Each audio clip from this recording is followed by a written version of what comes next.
കെലിംകെ bay ഒരു രക്ഷയില്ലാത്ത ambience ആണ്.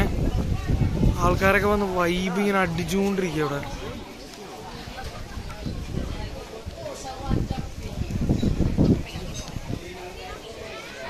ഇവിടെ നിന്ന് വ്യൂ കാണാം.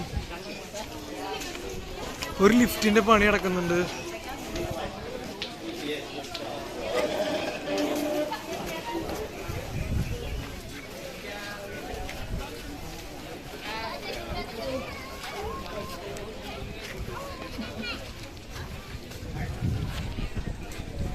ഒരു രക്ഷയില്ലാത്ത ആംബിയൻസ് എന്ന് വെച്ച് കഴിഞ്ഞാൽ ലിഫ്റ്റിന്റെ പണി നടക്കുന്നുണ്ട്.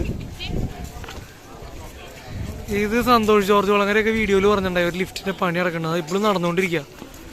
പുള്ളി 2 മാസം മുന്നേ വന്നപ്പോഴും പണി നടന്നുകൊണ്ടിരിക്കുകയാണ്, ഇപ്പോഴും പണി നടന്നുകൊണ്ടിരിക്കുകയാണ്. പക്ഷേ തീരും, എനിക്ക് തോന്നുന്നു ഈ അടുത്ത കൊല്ലം തീരും. തീർന്നു കഴിഞ്ഞാൽ ആൾക്കാർ മുകളിൽ വരാതെ നേരെ താഴ്ത്തേക്ക് പോകും. പക്ഷെ എക്സ്പീരിയൻസ് അങ്ങനത്തെ എക്സ്പീരിയൻസ് ആണ്. കെലിംകെ ബേ, നുസ പെനീഡ, ഇന്തോനേഷ്യ. വരുന്ന ആൾക്കാരുടെ കമ്മ്യൂണിറ്റി ഒന്ന് നോക്കി നോക്കി. എല്ലാ രാജ്യവും ഉണ്ട്, എല്ലാ രാജ്യവും ഒന്നുമില്ല. നോക്കിയാൽ അത് ഇവിടെ ഉണ്ട്.